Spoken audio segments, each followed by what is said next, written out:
Hello, everybody. This is Bryan Smith with 321 Gang, and we're here with our podcast, Change the Conversation. I'm happy to welcome Bradford Leigh from IBM with us this week. Hi, Bradford. Hey, Bryan, how are you? I'm doing well, thanks. Hey, do you know what day today is? Today is May 4th. Which is? May the Force be with you. See, may the 4th be with you. Star Wars Day for all our listeners who are geeking out on May 4th and going to conventions and things like that. We're with you, so to speak. So anyway, Bradford is here today to help us talk about cybersecurity, both in the software development process as well as in a larger context regarding the implementation of regulations, both in practice and process as well as in tooling, and this is a real threat, right, Bradford? Absolutely, and as a matter of fact, it's a number one threat amongst not only chief risk officers but chief financial officers in the sector. That's a real position, chief risk officer. It is, absolutely, and wow, and chief information security officer as well. So CISO. But why is this such a large concern? Is if you look at the data, the number of breaches that have occurred, and particularly in financial services, that's where the money is, right? So Aon did a study in 2017, global risk management study, and it said even throughout the last year, through 2016, financial institutions faced an average of 85 serious attempts to breach their security defenses, and of which each year. Yep. 85. Wow, and those are not the little ones. These are 85 major ones. Major ones, right? And of those 85, 36% of the time they were successful in getting data of personal information. The second thing, Bryan, is when we look at this and why some of the regulations that we're going to talk about, particularly in the cyber risk area, why did the Department of Financial Services actually come down so hard with such dramatic legislation and comprehensive legislation? Because SWIFT attacks actually went through the New York Fed. We can talk about that a little bit later. Right. So so there's a couple things people are going for. I mean, obviously they could just be trying to get money out of these financial institutions, right? They have reserves of digital money, I guess, right? And they could figure out a way to take it. There's data, obviously, from people, which in the wrong hands becomes identity theft kind of things, and then they can steal their identities and then their money some other way. I mean, and then there's the actual cost of defending against these or recovering from these kinds of attacks, yeah? Absolutely, and I think that's one of the core things that the regulators are concerned about is the personal information that is contained with systems. Yet financial institutions need to look at this from a reputation perspective, the impact on them, right? In terms of direct cost as well as cost to their share price and such.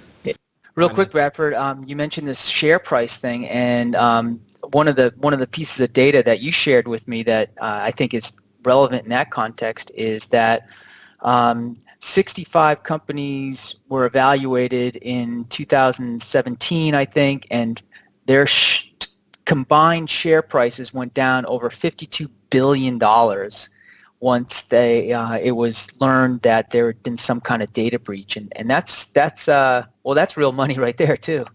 Absolutely, and that's real money in terms of the reputation and the goodwill. Think about it. We've been in a period of time since 2008, since the financial crisis, where these institutions have had a crisis of trust, if you will.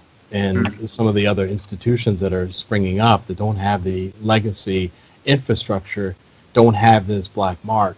But while there's that $52 billion or whatever the number is, 52.4 billion. Okay, let's 0.4. What's another 400 million among friends, right?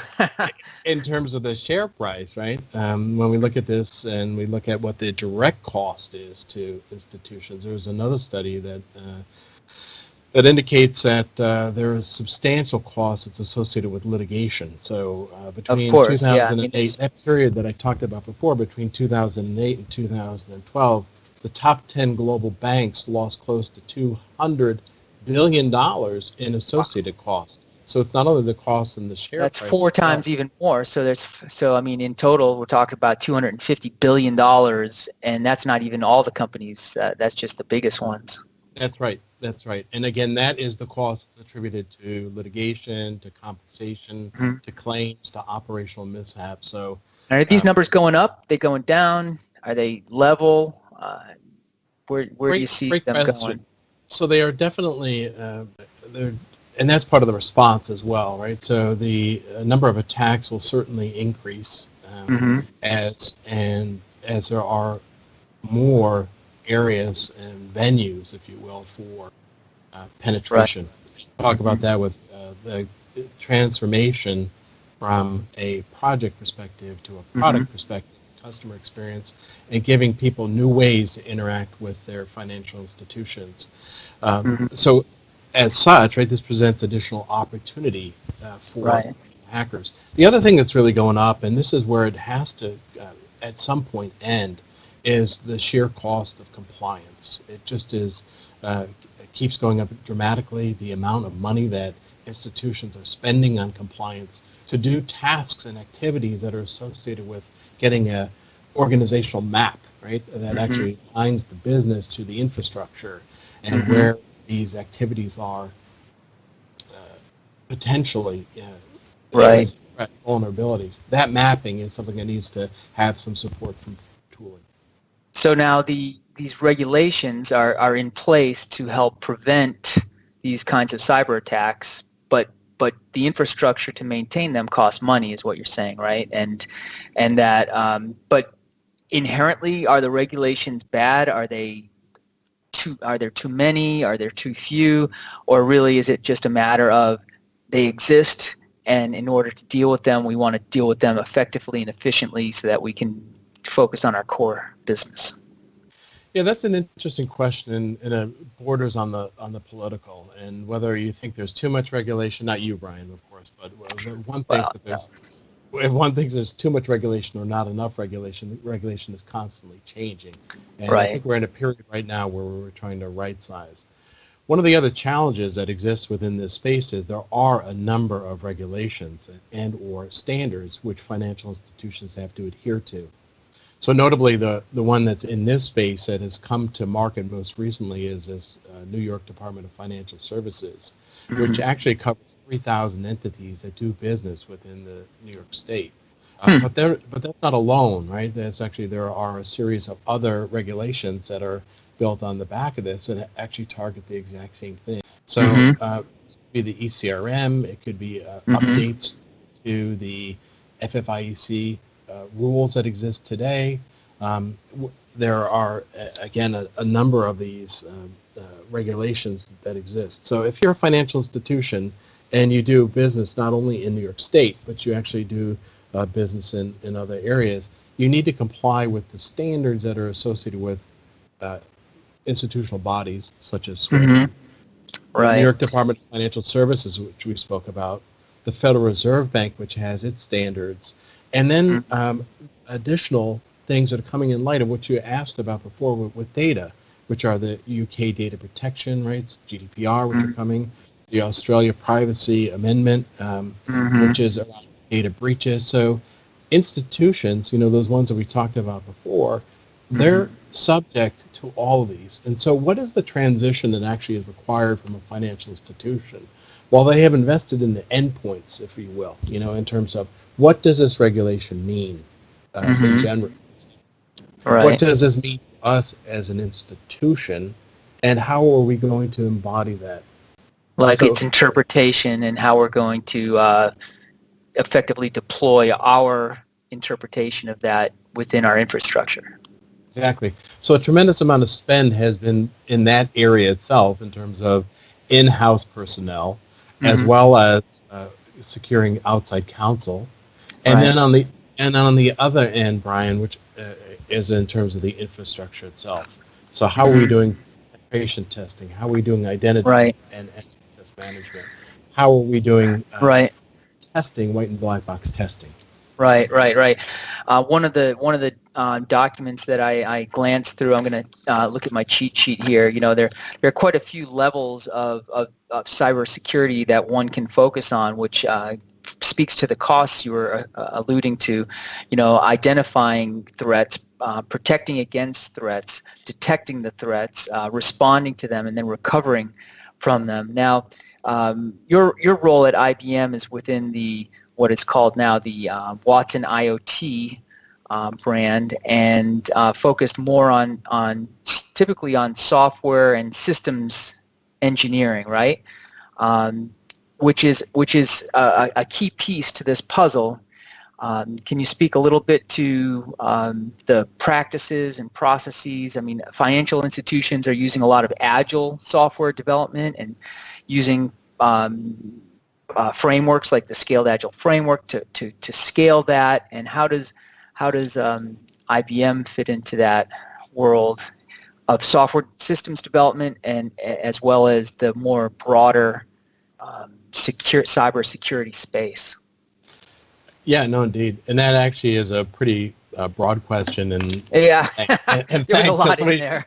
so Brian, if I'm talking here for a bit of time, you know why? Because I'm going to answer each one of those. You know, points, I just head back and get a glass of water. You know, it's all good. There you go. Exactly. So number one, why, right? Why Watson IoT, and why, per your point, are these software products, notably the collaborative lifecycle management within this brand? Let's back up. So for folks that may not know, CLM, Collaborative Lifecycle Management from IBM, includes, let's see if I get them right, DOORS Next Generation, or DNG. So many acronyms, right? That's right. Rational Team Concert, or RTC, and Rational Quality Center, or RQM. I think there's some other peripheral ones, but CLM really consists of those three. Yeah. Exactly. It's one bundle, if you will. And so why are we in the Watson Internet of Things? Well, basically what we do is we help companies with innovation and integration. So when we look at financial services, there are two pieces to it. One is the production of products, and the other one is the distribution of products. And so for the traditional financial institutions to survive, they have to be innovative, and they have to do things in unique ways. So that's the innovation component. Our software is delivered either on-prem or in the cloud. And once they come up with a great idea, actually how do they do the integration? So when you think about it, this next wave is really a systems of systems challenge, so it's very logical for us to be there. The second thing is, what does this product do, right? And why are we even there? So you mentioned Rational Team Concert. It has a series of templates that are part of software delivery, development and delivery. And so those can be either in the area of traditional waterfall or agile or Wagile or Scrum, those kinds of... Wagile. I hadn't heard that one before. I know what you mean, but I hadn't heard it like that before. Yeah, Agile Fall, I guess I've heard before, but Wagile is new, yeah. And so we've actually built a series of processes that are germane specifically to compliance that actually are part of a template, this template library that's delivered to a customer. But within the RTC tool, which is a part of the CLM bundle, there are process templates that, for years there's been waterfall and agile ones. I believe there are new ones for scaled agile, just to toss that in there. But what you're saying is that there are also templates available with these tools that address some of the processes and practices regarding cybersecurity?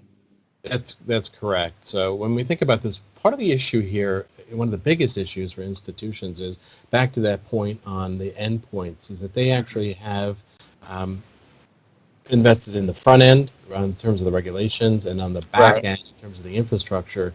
But there's a large degree of ambiguity as to what an institution should do, who needs to do it, and what hasn't been done. So in addition to those components, it has a dashboard that helps for the teaming and the collaboration. So when you think about this ultimately all rolls up to an individual, and Scaled Agile actually has that concept of teams of teams. So you've got people that are working at the project level, that are working at the program level, and then ultimately at the corporate level. When you think about this actual domain itself, you have to have the ability to be able to roll it up from that base level all the way up to the CISO.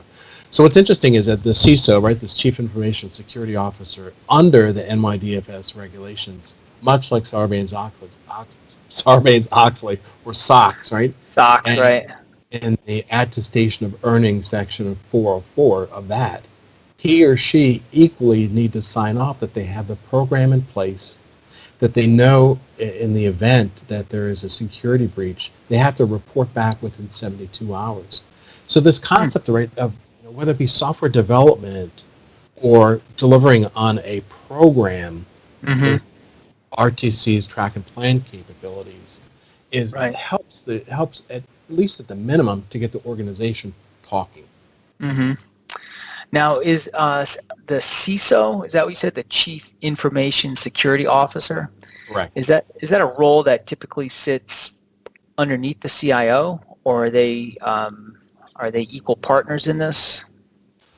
Oftentimes equal partners.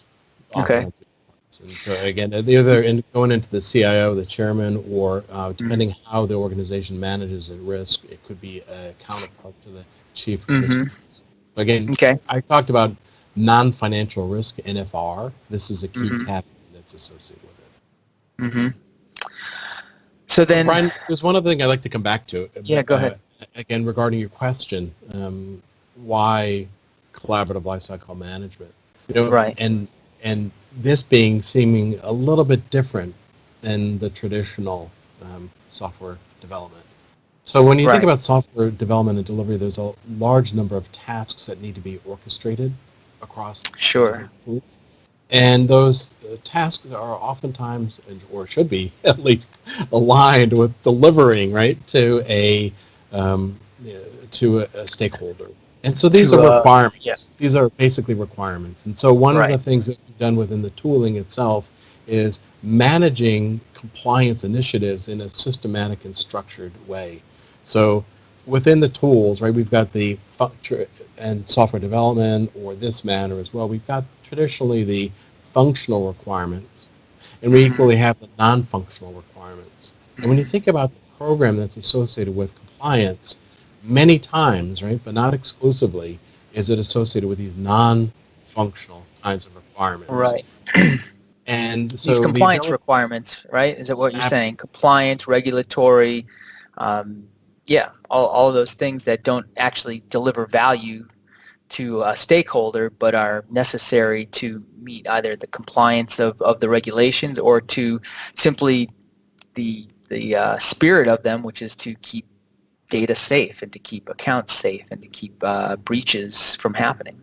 That's absolutely right. And so how do we align our corporate policy with the regulatory mandates, with the infrastructure, who said what, when, and where? So you have a degree of familiarity with collaborative lifecycle management and what's unique about that, and the notion of work items, of anyone doing work naturally in their role has, and clicks that they take on the system is recorded. And so if we can take in, which we do in this offering, regulatory text, whether that be the client's text in an Excel spreadsheet or a document, or regulatory text, which, from the Federal Registry, we can ingest that, and that provides the customer a starting point. Point the team, so all the different parties that need to team, back to your point on SAFE, to collaborate to produce a incident plan or a number of deliverables that are associated with compliance. It can be digested and acted upon, and decisions can be reached. So that's one of the key tenets. So I know we probably can't talk about client names specifically, but can you talk about one client that you know of or that you've worked with that has taken these tools and deployed them in this way successfully to help them meet these regulatory mandates? Yeah, and Brian, thank you. One of the things that we do here at IBM is from a confidentiality perspective. When we do run things in the cloud, right? The data is the client's data, and also, particularly in this space of compliance and regulation, our customers do not want to be held up as the standard, if you will, because if they do, right, the regulator is going to come after them. So this says the tallest nail gets hit first, right? So well, it's also, I mean, let's be fair. A lot of these clients think of what they're doing as their advantage in the marketplace, right? Because, I mean, they're using this solution because they believe it's the best one to going back to what we talked about. If they have to meet these regulatory mandates, then they want to do it as efficiently and effectively as possible with the least amount of investment. And so that is a competitive strategic advantage. So anyway, well, you actually hit the nail on the head there. In this space of compliance, it is pure cost. Financial institutions do manage risk, right? I mean, that's what they do. They lend money. That's their core competency. Yeah. Exactly, to counterparties. But when it comes down to non-financial risk and compliance, it is pure cost. Yep. Pure cost, right? Operating capital or operating funds, right, that are assigned to OPEX or to CAPEX do indeed take away from the balance sheet for them to be able to lend. But I do want to come back to your question, okay? Yeah. So yes, there are financial institutions that are using this today in the context of not only cybersecurity, but also in the context of regulation. So as an example, the Volcker Rule, which is up for debate right now in the United States, is very broad and comprehensive and cuts to the core of that particular issue of lending, right, and trading into proprietary accounts. So the exact model here of taking in regulatory text, interpreting it for the firm, being able to prove a degree of compliance and generate a set of documents. This is where companies are using this technology for not only cybersecurity programs, but also for things like the Volcker Rule that's associated with the Dodd-Frank. And so clients who may already have some of these tools may not know that they have these templates available and that they can apply them in these cyber security environments as well. So that's good news for anybody watching who may already have some of these tools. But these tools and other tools, Brian. So one of the things that we pride ourselves on is the architected to be open, in that IBM set down this path about 10 years ago with some legacy products that were indeed in the software delivery space. We looked at what is a architectural best practice and what drives the world. And as such, we modeled this off of the internet with its RESTful APIs and the notion of being able to link data. And this is very important because this technology, or what we're trying to do for customers in aiding them, is not to force them to rip and replace. So if they have made investments in some of these interpretive tools on the front end or those on the back end, provided they are built on a platform, right, that actually has APIs, RESTful architecture, we can integrate with those. And honestly, that's why I think our partnership is really strong here, is that you guys do indeed help with some of our implementations that are around this area, the expertise that you bring into it. Well, you might be reticent to name them, but I'm going to say it. Jira, for example. I mean, at the developer level, that's a very popular tool, and I would say in financial industries where Agile is very popular tool. But I know that the CLM tools can integrate easily with those APIs and elevate that to a place where compliance officers are happy with what they get back out of the tools. So that's one example. I think, if I'm wrong, correct me please, but I think that's one place. Yeah, Jira is a wonderful tool, and it indeed helps with tasks, okay? And that's what I mean, at the lower levels of work, on a team level, perhaps. Exactly. One of the challenges, and this is maybe where that intersection is between traditional software development and program is that when we take a requirement, we have the ability to decompose that monolithic document. So whether it's a structured, 1A, 1B, Right, 1C, right, 2, right. Traditional requirement traditional, stuff. or whether it be a process flow, that Hmm. actually shows that we're going to take this document and we're going to assign it to Sam, who's going to do Hmm. X on it, and then give it to Jane, who's got to approve it, and Y. That each one of those points we decompose into a uh, component, if you will. And Hmm. when you think about this legislation, and back to the original point, is that regulation of too much or too little regulation, right? It's constantly changing. So Hmm. this notion of work items and the concept of change management and being able to work on a program that is dynamically going to change over time, create a baseline and only deal with Within an points. environment that's going to change all the time, a regulatory environment, right? There's Yeah. a lot of moving parts. Yes, and the implementation, that's one of the things I think is a functional Hmm. difference between what we do in CLM and Jira. Right, The other thing is, as we talked about, per your point, it's safe, right? right. The team's a Scaled team. agile framework. Hmm. No issue. If one team wants to work with Jira, there is the ability to be able to integrate that team, but how do you actually take teams of teams and roll them up? Right, And and in an effective way. Hmm. yeah, great Yep. question. Well, cool.